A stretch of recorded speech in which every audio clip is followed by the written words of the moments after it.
So how can you become happier? Try this experiment. Start mentally pretending that you already have what it is that you think you want. So let's say you want more money. Wake up in the morning and say, I love that I'm making more money.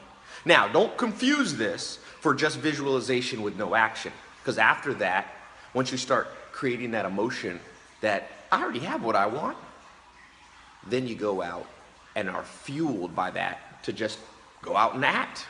Act in that way. If you say, I want to great at investing and saving my money, then just say to yourself, I love that I'm great at saving and investing money.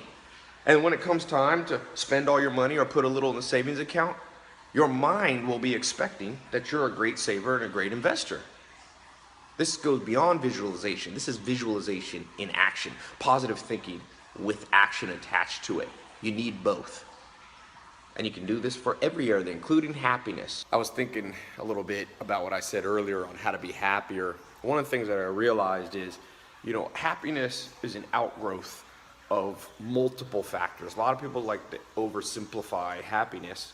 And so I wasn't trying to earlier oversimplify it. What I was saying is, basically, I'll lay it out like this formula.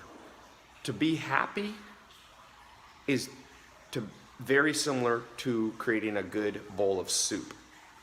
Create a good bowl of soup, you need to have a little chicken broth. Let's say it's chicken noodle soup. You can't just have chicken broth only. You need some salt, you need some vegetables and celery and salt and all those things. So there's no one factor. Some factors are bigger than others, just like in soup, you need more broth than you need salt. So what happens is in life we get stuck. My hair's a little crazy here. We get stuck. Why?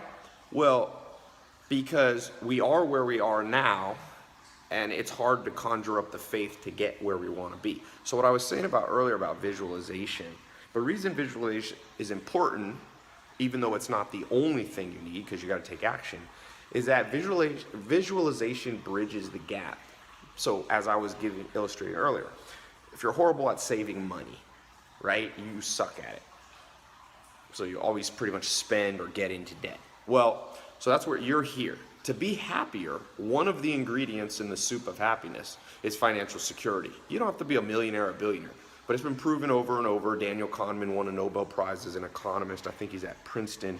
And he did extensive research, high-level scientific research by one of the most respected economists. And he found that if you're making too little income, the stress that comes with that decreases your happiness. So it's not true that money doesn't increase happiness. It does up to a point. Doesn't mean, again, you have to be a millionaire or billionaire to be happy. He found a threshold of around $70,000 a year in the United States and most Western countries.